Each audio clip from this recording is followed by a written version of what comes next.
Hello and welcome to Talkin Jake, a special playoffs edition. Myself, Jake Storielli, David Mendelson, going through the wide world of sports, mostly baseball. I'm going to shoot you straight today. It's baseball playoffs.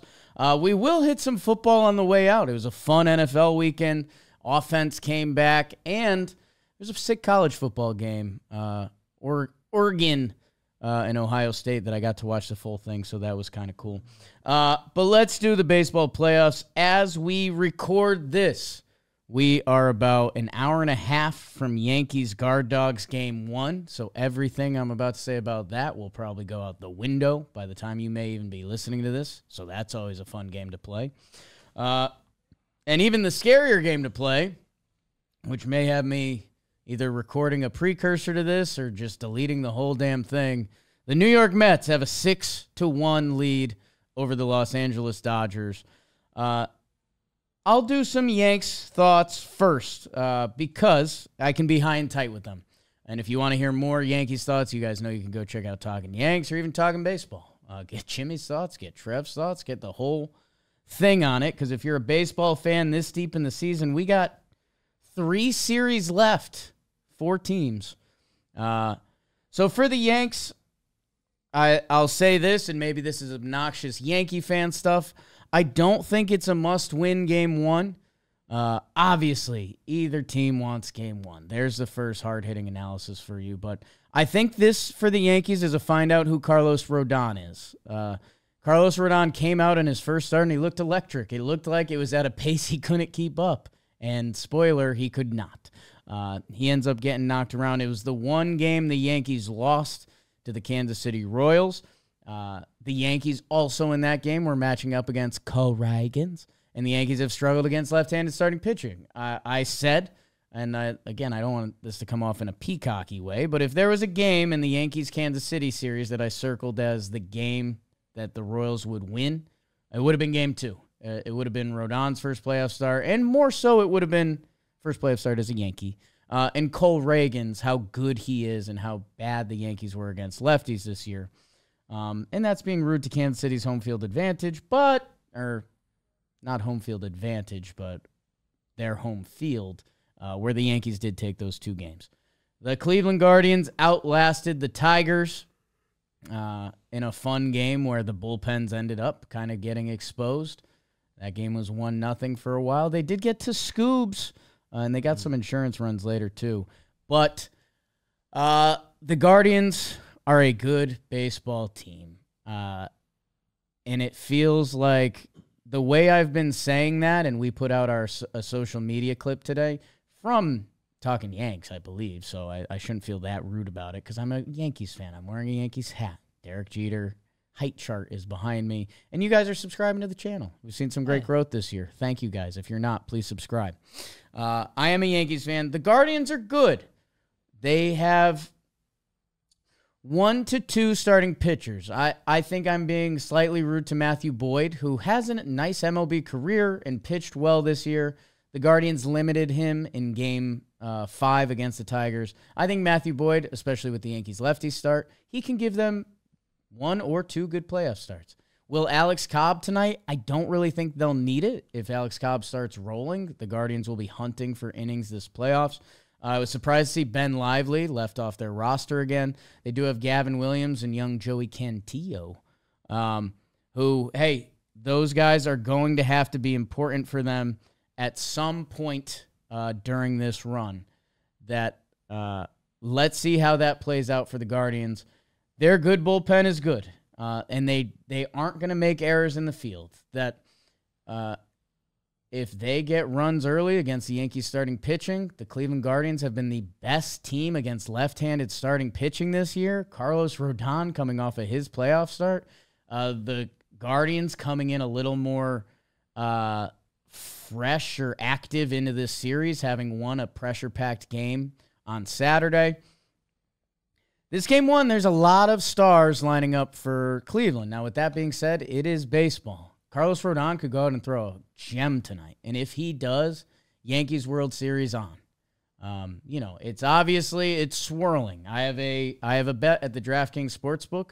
I bet the Yankees to win the World Series before the season. I could cash that out for some real money right now. because they're the favorites to come out of this series, and they would have as good of a chance as either of the National League teams. The Guardians, Jose Ramirez mashes lefties, 1 dots. Against righties, he's like a high 7s OPS. That's a different player. Stephen Kwan, slightly higher OPS against lefties. That was surprising. I don't think that really matters. I think Stephen Kwan in playoff mode is Stephen Kwan, that he's that guy. But David Fry, Lane Thomas, I currently think where those two are at versus lefties is more important than Josh Naylor would be versus righties. And then they've just got a hodgepodge of young, talented defensive players that if they contribute, it feels like bonus points for Cleveland, where we know the Yankees are built differently than that. I have this being a 6-game series. It just feels like Cleveland's a good team, and it's tough to take your Yankees blinders off, but when I try my best, like the Yankees are the better team in this series. Their bullpen was incredible against Kansas. They didn't give up a run, right?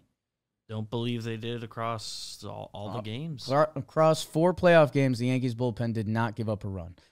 They have the better ace in this series. If you like ones, it's Bybee versus Garrett Cole. Tanner Bybee, a good young pitcher. Garrett Cole's Garrett Cole. The Yankees have maybe starting pitching depth. That's what we're going to find out. Is Carlos Rodon, does he count for that? Or is he kind of an get me one, 2 times through the order guy? We are going to see Luis Gil get a playoff start, and make sure you're watching. I don't know which way it goes, but it's going to be electric. He has electric stuff. He hasn't pitched for a while. He's wild. I think he led baseball in walks. That his playoff start is going to be one to watch. And this, I don't know what to do with this, and I forgot to say it on our Talkin Yank series preview, and I didn't say it in Talkin Baseball either. For whatever reason, the Yankees starting pitchers, and I left out Clark Schmidt, their starts against Cleveland this year, they all had a lot of walks. Clark Schmidt had a game where I think he had 5 walks. I think Garrett Cole the same. So I don't know if that's Guardians. I don't know if that was a weird blip on the radar, but something to watch. I thought it was just weird going through the numbers and seeing that pop out.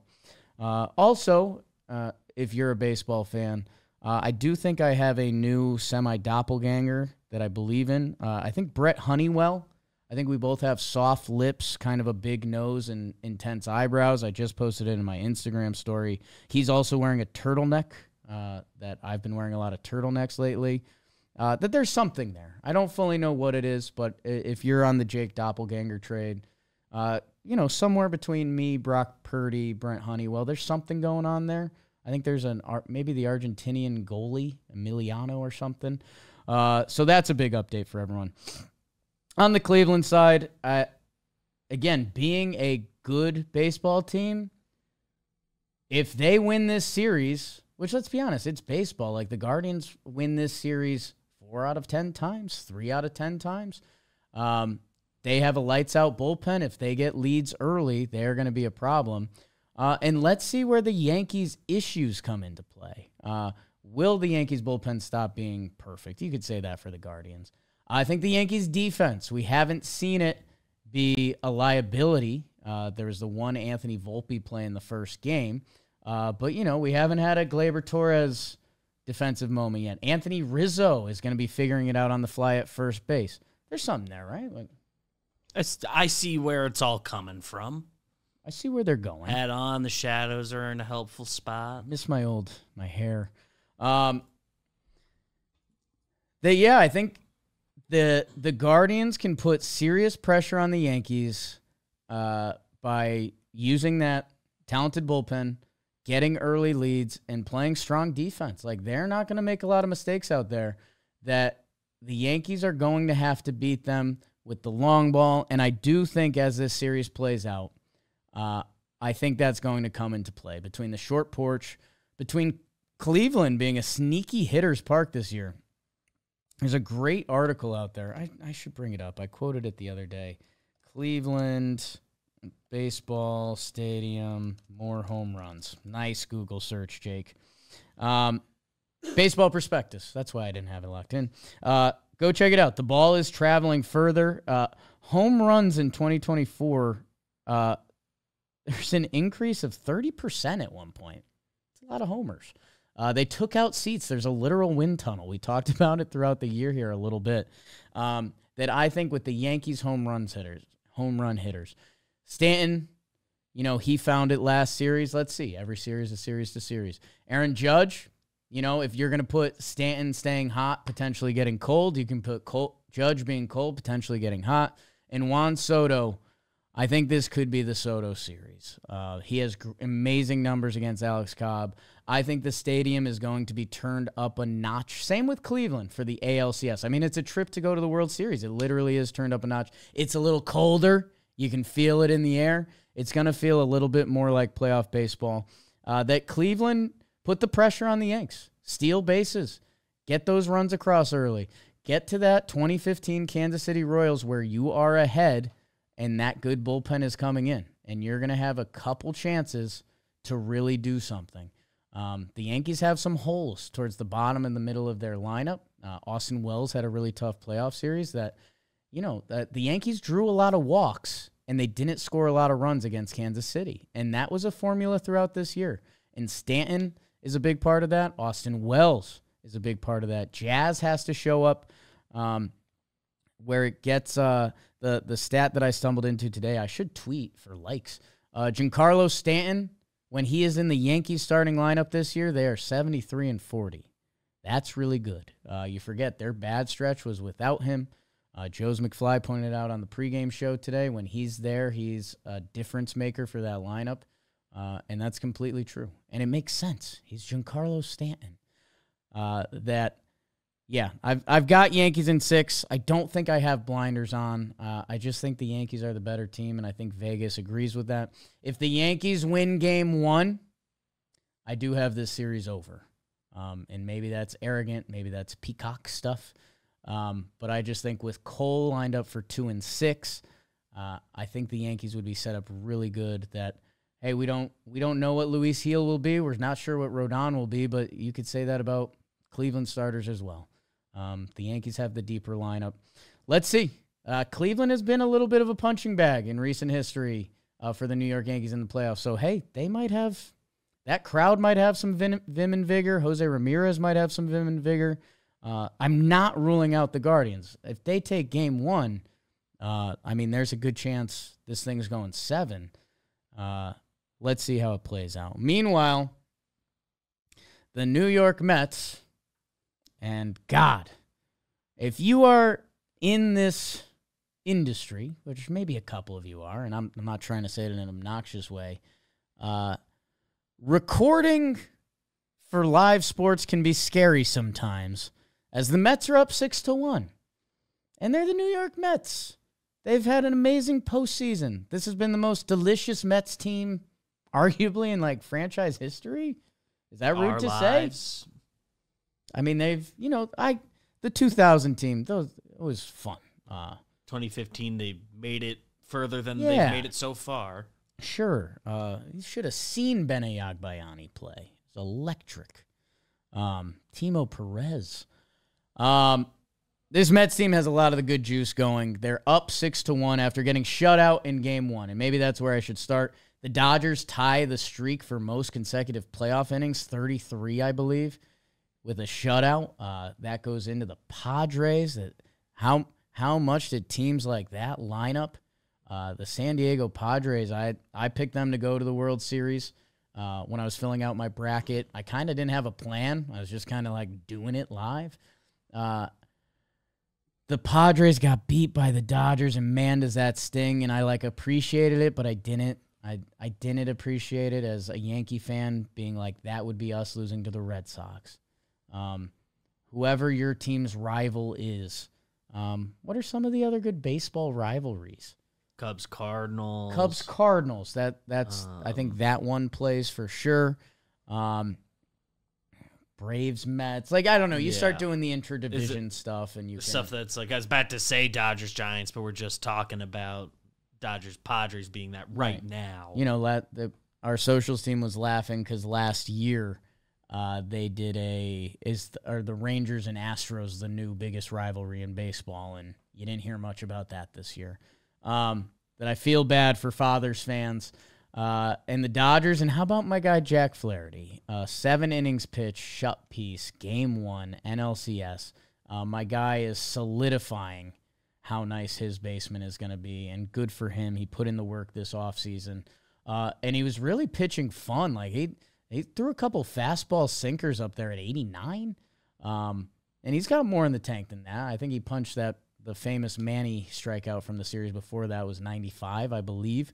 But he was mixing up his slider sweeper, which I don't know. It feels like crafty. It feels like pitching needs to do more of that. Like, don't throw the same slider sweeper every time. He was throwing it in the mid to high 70s sometimes. He threw a couple 85, 86. And that's a good way to keep the batters off of it. The Mets really only had one chance, and they ran their way out of it. The Kike Deke got Jesse Winker kind of in broken controller mode. Saw someone comment that. It got me good because it was funky, and he got. And the Dodgers, they got out early, and they got out often, and they added tack-on runs, which that is a sign of a good team. They kind of took out the hope of the Mets, and they won that game 9-0. So if you're the Mets, you come into game 1, and you're like, all right, well, the first thing we need to do is get rid of this scoreless streak because now we're in the action, Pop. And so what happens? Francisco Lindor, leadoff homer, just such an incredible year and season from him.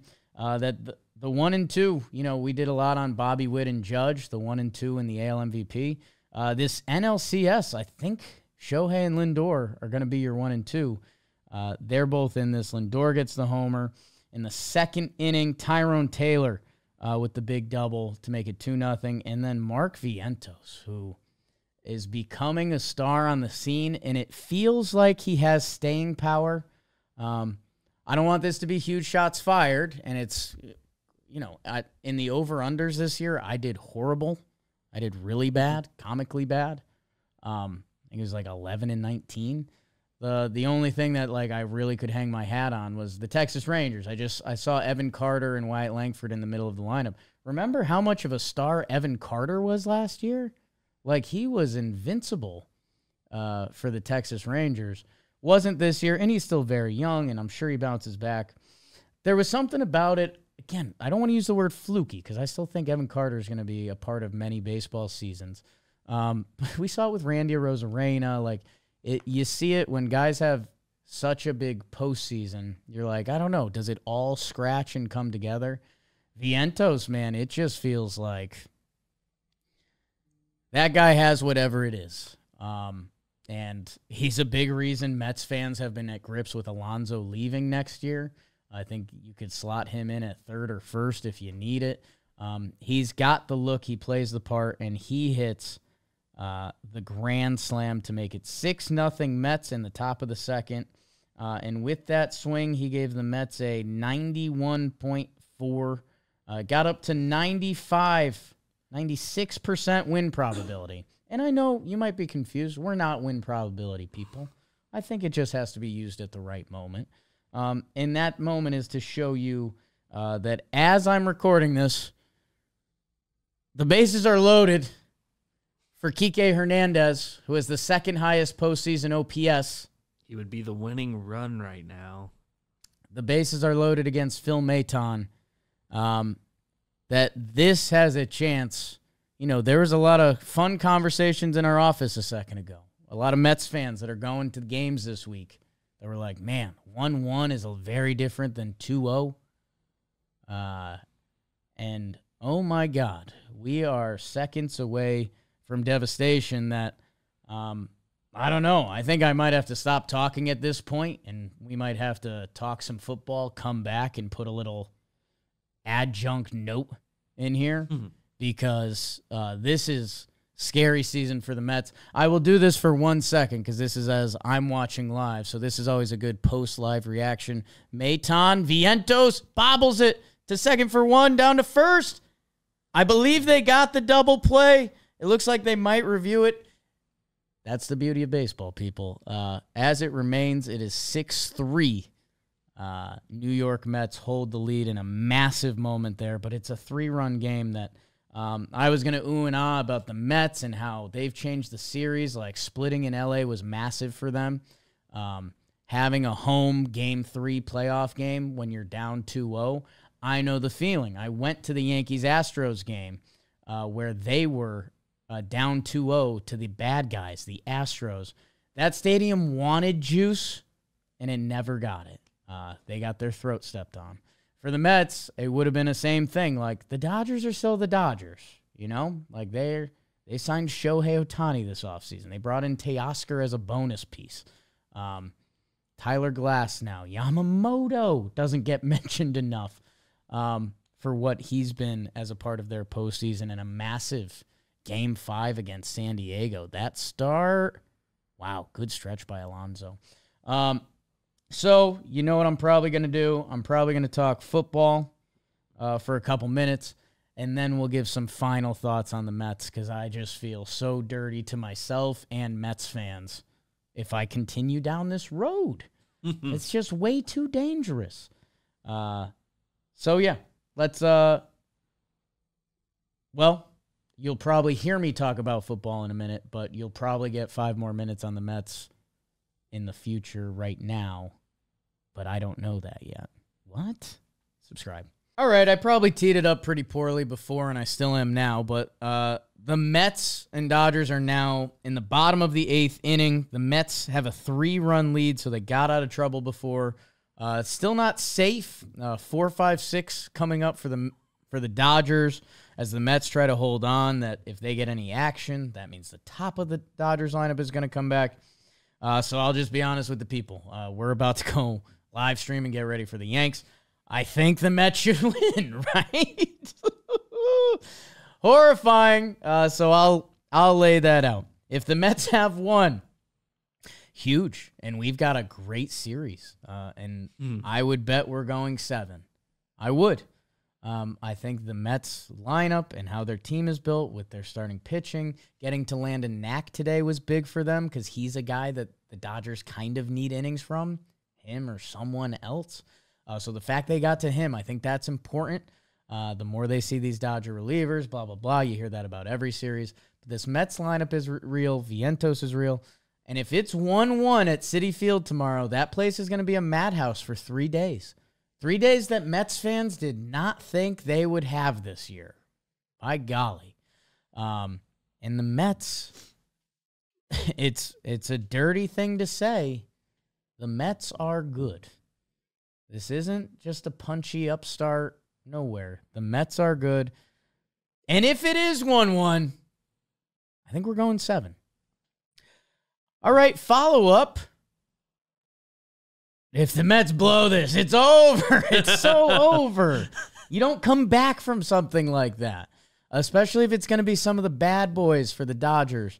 So I can't wait to post this, and I can't wait to see the comments after whatever happens in LA is about to happen. A little scared for Mets fans that I'm putting any of this into the ether, but it's time to go. So we got to go.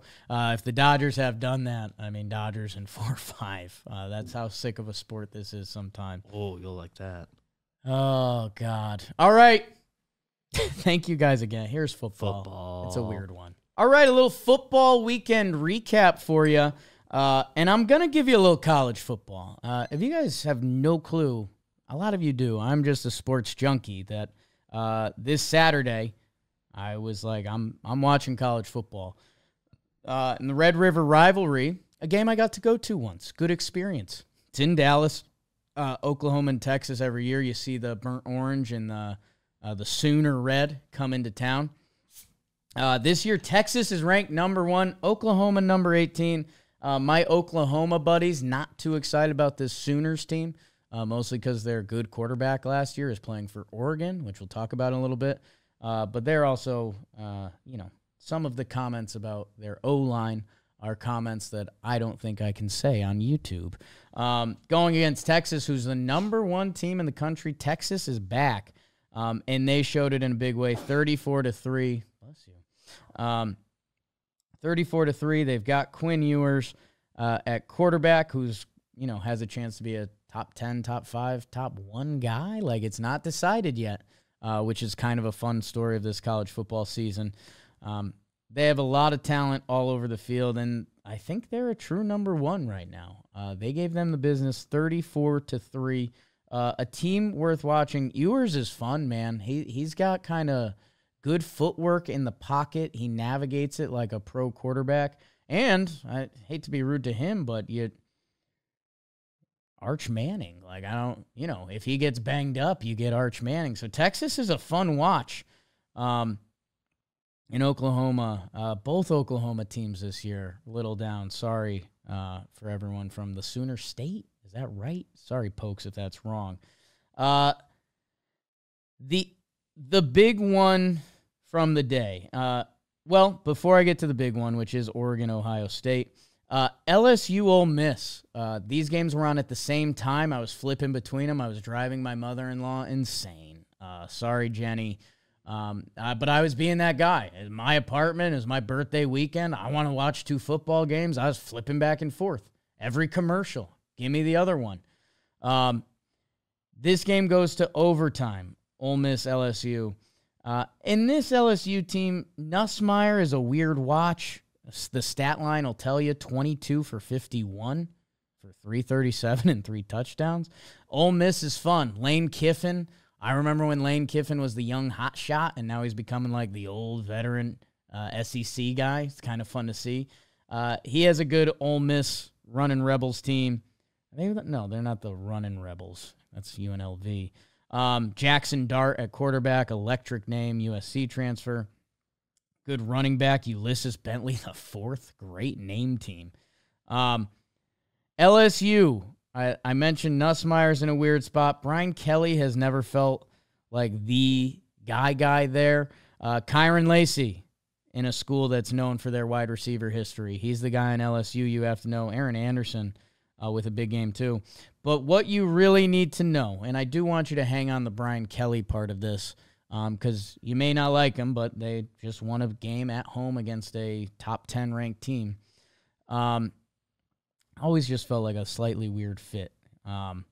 Or / Coach O just felt like a dream fit, but that didn't end up panning out by the end. They go to overtime. College football overtime rules, if you don't know, each team gets the ball, and you get a shot on your side of the field. If you put together a drive, cool, and they just go back and forth basically till you figure it out. That wasn't the good description of it. If you want the good description of it, and this is some genius business marketing, they had Reese Davis do an overtime rules video that's just like, you get the ball in the 25, and the teams go back and forth, if they score, blah, blah, blah. The whole thing was sponsored by Cheez-Its. And they had funny little Cheez-It graphics that showed the overtime. And I was like, that's genius. Before the season, someone was like, hey, every overtime game, why don't we do a rules video, and you'll get a little Cheez-Its ad. So a little business 101 there. Anyways, so they're talking about it. And, in college football overtime, you usually want to defend first, because if the other team gets a 4th and 4, they're probably going to kick a field goal because you need to get points on the board. You don't want to put a 0 because then the other team can almost run 3 runs, set up their field goal, and you can lose. So the other thing that was important here, and I was laughing when they initially mentioned it on the broadcast, because LSU, I think if you go through the schools and the great universities, you'd be like, yeah, that's probably one of the better home fields in the country. You should have seen it. They said, watch this, if LSU gets to choose, they're going to defend on that side of the field, because on that side of the field is where their band is, and on that side of the field is where their crazy fans are. And if you haven't been to an SEC game, you should, but there's some chivalry there. Like, it's almost the other team's fans, a chunk of them are going to show up. It's just a matter of how courteous you are. So they went to the other side of the field, away from the Ole Miss fans, with the band and the crazy LSU fans, and it was insane. They couldn't get the first couple snaps off. The place was nuts. That it was an actual home field advantage that ends up giving them a win over a top 10 team. A top 10 team. They got a win because of their home field advantage. It was a really cool thing to watch. Kelsey Wingert, who's attached to our company. What's that mean? A friend. I texted her and I was like, that was sick. And she was like, It's the best. It's the best. Obviously some bias there, but that was a cool watch. And all of this is to set up, for the third time, Oregon, Ohio State. Oregon, was one of the sneaky college football sexy picks to come in the year. If you're not picking a Bama, a Georgia, or Ohio State, Oregon was the team that popped up. And they scared people off at first because they barely survived Idaho and Boise State to start the season.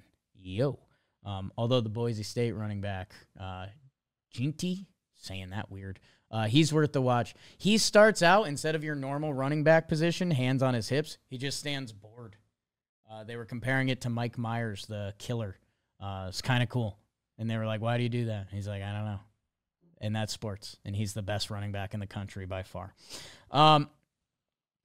This was cool, man, because I mentioned LSU being a great place. Oregon, their home field is like a legendary one. Autzen. I used to always think it was cool in video games. In college football video games, they used to rank the best home fields, and that was always up there. And I was like, that's cool. I don't think of the state of Oregon like that. I kind of think of the crazy people on the bayou like that. I don't think of the nice tree folk in Oregon like that. Amazing environment. And I think it was kind of like, can the Ducks keep Ohio State in this one? And with the home field, like everyone thought Ohio State was the better team. Oregon kind of hadn't clicked yet. Would they click? Dan Lanning, their head coach, is a really cool, inspiring guy. He kind of toes the line between hardo and super cool, and I kind of didn't know where I landed. I've landed on Dan Lanning cool. He's got a cool story to him. A lot of these guys do. He's got, I wouldn't say he's got the Lions coach Dan Campbell thing going, but he's intense. He's about Oregon. And there's a really cool shot of them. They win, spoiler, of him just in the middle of, like, he does his post-game interview, and there's a bunch of the fans are on the field and all that. He finishes his post-game interview, and he puts his hand up, and, like, the crowd erupts. It was super cool. He's the king of his domain. The final play will be a tough one in Ohio State history. Will Howard, their quarterback that everyone is about this year. And he's fun. He's a physical runner. He's pretty intense. He tries to go down to give them, so there's a tough pass interference call, offensive, that sets them back. You don't see that a lot. It was the right call. Freshman receiver, arguably Jeremiah Smith, get to know the name because it's going to go as an asterisk for him. He looks like an absolute stud. People are saying him and the kid from Alabama are the two best wide receivers in the country as freshmen. They get that penalty. They're trying to do something to get a little closer in a field goal range. So the quarterback, Will Howard, tries to run for it, and he looks at the clock, and you see him look at the clock, and there's about 2 seconds left. He slides, tries to call timeout. It zeros. It still would have been a really tough field goal. But yeah, he would have had to break a little earlier. He would have had to dive forward a little earlier, call the timeout a little earlier. It doesn't happen. They don't even get the kickoff. Ducks win. They had a lot of open receivers running around. And it was just a crazy environment. And it was cool to see. It was the first time 2 top 5 teams. Oh my God, Brett Honeywell freaking out on the mound. It was the first time 2 top 5 teams had met in Oregon. It lived up to the environment, and here's what I'll say. Ryan Day is the Ohio State head coach. He has won a ton of football games, a lot of football games, and he's kept Ohio State as a relevant power, which we've seen teams come and go, and they have up and down years, but they always kind of are top of the list recruiting-wise. They always have an incredible team. They get measured differently, right? We measure them on their Michigan game, and we measure them on their college football playoff performance. Man, you got to win the big games, because how many of Ohio State games are they going to easily out-talent you? All of them. And I guess you could put that in the Ryan Day good bucket, right? Like, hey, we can still keep Ohio State up here. We're going to have all the top athletes. We're going to have essentially whoever we want, unless they want Bama or Georgia. They get dominated, they have not won. So that means Ohio State is going to have 2 games every year where they're like in it, where their talent is equal on the field. And man, in those 2 games every year or so, it's not great. And I don't know what you do. I get the argument, and I think my guy Rosillo, his team, like, Ryan Day's been great for them. The devil you don't know. I don't know, man. I think you can keep that recruiting up with other people, and, like, what advantage does Ryan Day give you on the field? I don't know. And I think they're 2-5 in their last 5 games or 7 games against top 10 teams or top 5 teams, which, again, that's a high standard. We're talking top 5, top 10 teams, but that should be Ohio State's standard, right? That I don't know. Ryan Day, for whatever reason, I don't know if it's the rosy cheeks, the facial hair, not to target the guy. This look doesn't work for me a lot of days. But at a certain point, you got to win those big games. And Ryan Day in Ohio State just has not happened. Feels uninspiring, where Dan Lanning on the other side does. And even Brian Kelly at LSU, I realize they're in a funky spot right now, but he won that game. Somehow Brian Kelly, who made Notre Dame relevant again, and where are they at right now? He won that game at LSU. And I don't know. It was just a weird juxtaposition for me. Brian Kelly feels like he's won a lot of big games, where Ryan Day hasn't exactly felt that way. So that was Jakey College football. Again, I was lost in the sauce this weekend. And I'm really excited for the upcoming playoff format. I want to see it. I said this with baseball's playoff format, and I still don't know where I landed because we've got 3 of the 1 and 2 seeds in this final, so it felt like maybe we were slightly overreactionary, maybe we weren't. I don't know. I think we need to see more. I do think the playoff format could be tweaked even more. And entertainment-wise, I have thoughts, but fairness, hey, I'm not ready to conclude anything. It's been a good playoffs. Like, there's been a lot of good content to come out of it. I still think the 1 and 2 seeds should get more of an advantage pitching-wise. We'll deal with that another time. But, what can be cool about this playoff format? Because I agree with college football and the divisions. They kind of stink. Again, this was Ohio State, Oregon in a Big Ten game. Texas and Oklahoma are in the SEC. There's Penn State and USC played a Big Ten game. Some of it just feels weird, man. And I realized that used to be the allure of college football. You'd see these West Coast offenses and the power in the SEC and the power of the Big Ten. The ACC's up this year. Let's see what that feels like. I realized that's kind of gone, and used to see those teams match up in the bowl games and be like, ooh, what's going to work here? Is that going to work against them? I realized that stinks, and money got in the way, and it's whatever, and it is what it is. And that's kind of where we're at with the college football playoffs. Also, if Ohio State had lost that game in previous years, it would have been like, they're probably out for the national title game. Or, that with these losses, the big boys aren't really going to be hurt. Ohio State's still going to make the playoffs unless they really flunk the dunk this year. That I get that. It used to be one of those every game matters a little more situation, and that's gone. But I'll tell you what would be sick. And when it comes to NCAA basketball brackets, I talk about the storylines a lot, and it's always weird that somehow the coach that left for a big program is facing his former program in the second round. It's always weird. In those top 64 matchups that some of these storylines find themselves. It's a little bit the business of the sport, and it's a little bit good for the sport. And you made an 11, a 12, at a certain point, win the game, college football has a chance to run into some really cool things. If we get another Oregon-Ohio State game, that's going to be sick, and they might meet in the Big Ten championship. So we will see. But I think it's where this college football format has a chance to be really cool, is that if we get the right rematches, I think that's going to be sick, man, because I think we look forward to that in the NFL, and it's like, oh, these teams played, and let's see what happens when they run it back. Division teams playing for the 3rd time. I think college football has more of a format for that now that I think can be cool. And let's see if we get there. Maybe I'm wrong, and I want to see the format more, and maybe it feels icky. I think it's got a chance to feel pretty cool. So that was kind of a lot of college football before getting into the NFL. So I'll be high and tight with it. A fun NFL Sunday. And it started off Thursday. The 49ers got back on track. Brock Purdy, Debo with the big play. Purdy puts together. This was a big game for the San Francisco 49ers. I teed this up for you guys last week. They were 2-3. This makes them 500 at 3-3. Same with Seattle.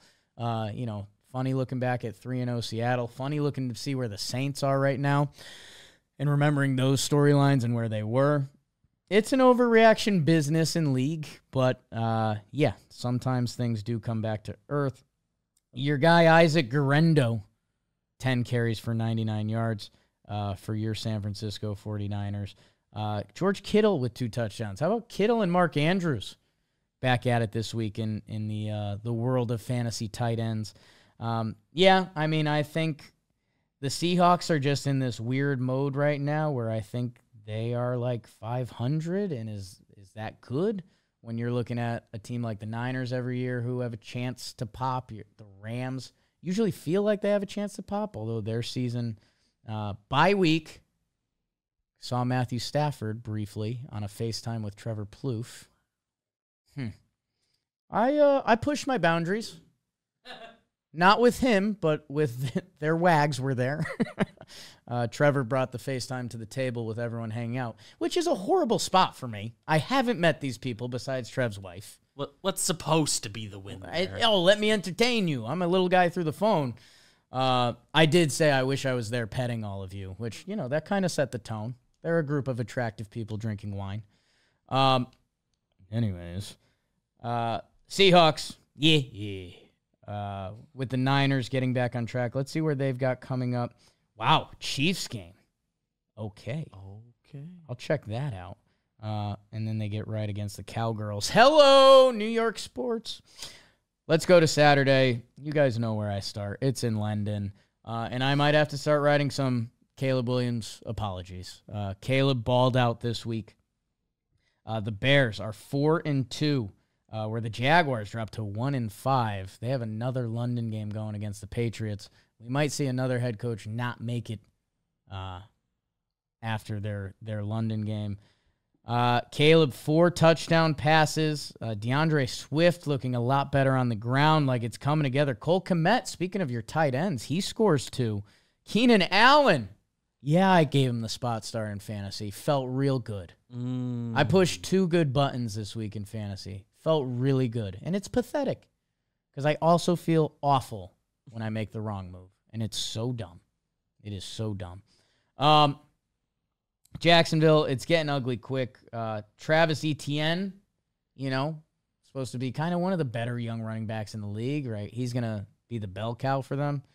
3 carries, -1 yard. I think he had another fumble in this game. It's, I don't know. It's getting ugly quick in Jacksonville, and I did listen to the PMT boys this morning, and they were like, every year the Nick Foles-Doug Peterson combo for a Super Bowl is getting crazier and crazier. Yeah. And it really was. That takes us out of London time. Packers-Cardinals, I told you guys I thought this one would be a little more exciting. I thought the Cardinals might keep up and have an offensive shootout. Instead, it was pretty one-sided. And how about your Packers, man? Jordan Love with 4 TDs and Watson, Reed, and Romeo Dubs. He had 2 touchdowns. So all 3 of those, the Green Bay wide receivers you don't know what to do with fantasy-wise, they all did their thing. Josh Jacobs, not his best game, but the Packers look good. Remember Jordan Love went down in a game played in South America? And it was like, what's going to go on? Packers are sitting pretty at 4-2. Cardinals 2-4. Colts Titans. I told you guys I thought this one might have a chance to be your exciting 35-33. Not so much. 20-17. Joe Flacco gets another win. He just threw one up to Michael Pittman. It was kind of ridiculous. And it's where Michael Pittman, man, when you've got a dude like that, Flacco literally just threw it straight in the air, jump ball. He got it. Tony Pollard is one of my favorite running backs to watch play. It just feels like his hips are electric. It's kind of weird. Titans, 1-4. Will Levis falling out of favor in Tennessee. Texans beat up on the Patriots. We get Drake May, but we get hope for Patriots fans. And I did call him Caleb May last episode, and I'm sorry. I don't know. A lot of names. Caleb Williams, Drake May. Drake May, 3 touchdown passes, and they were like pretty balls. So, hey, they get routed by the now 5-1 Texans, who put up a 41 spot on them.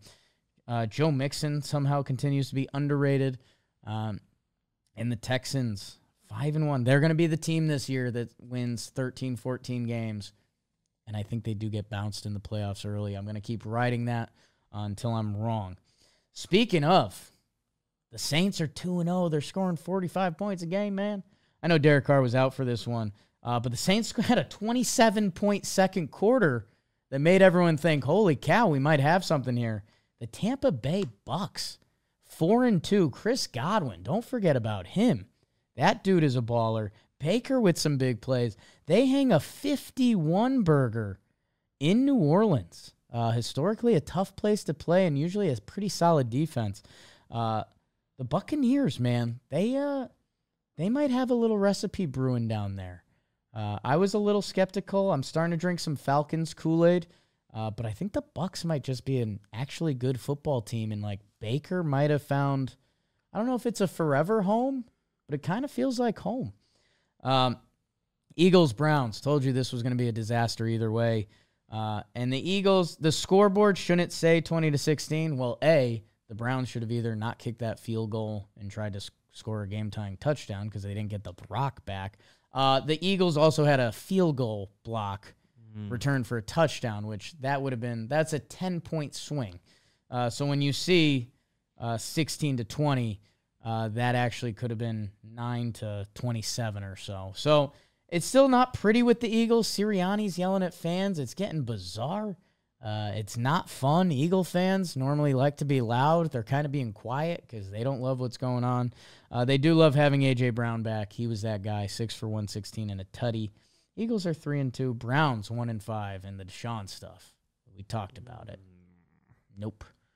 Unwatchable. It's historically bad. It's insane. Ravens Commanders teed up as the game of the weekend, the Beltway Bowl. Ravens get it done. To improve to 4-2. You guys know they won me over. Zay Flowers has his big game, 9 for 132. All might have been in the first half. Tractorcito, Derrick Henry for 132 and 2 scores. Lamar doing his thing throughout. Commanders and Jaden, they fought to make this look a little closer. Their defense is not on par. And one of my favorite names in sports, Dean Pease is back being the D coordinator for the Ravens, and people are wondering if that's what gave them a stronger performance in this game. Ravens, I still think they're my current Super Bowl team. Steelers are somehow 4-2 as they dog walk the Raiders. Najee had a couple good runs in this one. Najee can be a tough watch some games. He was fun in this one. Steelers are 4-2. Their defense, again, is strong. Interception, block punt, forced fumble. They were 2 forced fumbles, I believe. They were the Steelers' defense. T.J. Watt is like a historic all-time player. That get ready for some T.J. Watt, J.J. Watt sports discussions at some point in the future. Lions, Cowboys. Whoo! Cowboys are 0-3 at home this year, and they've gotten wrecked every time. 47-9. David Montgomery looking electric after he gets a nice extension, which, again, the Montgomery Gibbs stuff, kind of weird from a fantasy perspective / where they drafted Gibbs, but it's working, man. And they blew out the Cowboys. Hutchinson with the tough leg injury in this one. But the Lions are 4-1. They look dominant. They are one of the most fun watches between how they run the ball. Jameson Williams. Another big tight end game as what's his name? Laporta. Oh, it was his only catch, but it was 52 yards for a touchdown. Not a bad way to do it. And the Cowboys, what is going on there? It's going to be funny to watch this NFC East play out, as it always is. Cowboys, G-Men, Eagles are getting weird. The Washington football team actually looking pretty good. The Falcons, 4-2, 38 points against the Carolina Panthers. But the Panthers, they put on a scare in this game for a little bit. Ends up not mattering. Tyler Algier and Bijan both did their thing on the ground. Algier for 105 and a score. Bijan for 95 and 2. Kirk has become one of my favorite players to watch, oddly enough. I'm shocked by that a lot of the times, but go get him, Kirky. And the Falcons, I think they're good. Them and the Bucks, man. Cue me up for those games, or the second game of that series. And then the Bengals, they beat up on the Giants. It was 17-7. Bengals get the touchdown late. The Joe Burrow touchdown is just crippling. 47 yards from Joe Burrow. You just don't expect that. I think it was 3rd and 18. That breaks you. Bengals, they get an ugly win after playing some pretty games and not getting the wins against the Commanders and the Ravens and the Chiefs. They get the win against the Giants. They have the Browns, Eagles, and Raiders. Might be time to get your Bengals stock again, because I wouldn't be surprised if they end up on a 4-game win streak, because I think they are good, and I think we know that, but I think the early schedule and a couple tough luck games got to them. Tease us up for tonight. Chiefs, Rams, Dolphins, Vikings were on byes this week. The Bills and the Jets, babe, at 8:15. Bills are a 1-point favorite. Vegas has it as a pick'em. Jets, 2-3. They just fired their head coach. Oh, it's going to be an electric environment. Here's what I'll say, and I know nothing. Jets firing their head coach. Rowdy Stadium, New York, just got cold. Night game. Something bad happens for the Jets. Let's see. In an episode with a lot of predictions, let's see where that one lands. Let's hope it's a good one. We'll be second screening it as we live stream the New York Yankees and the Cleveland Guardians Game 1. Thank you guys for tuning in. Tell them about Unk. Talkin Jake is a production of Dan Patrick Productions, John Boy Media, and Workhouse Media.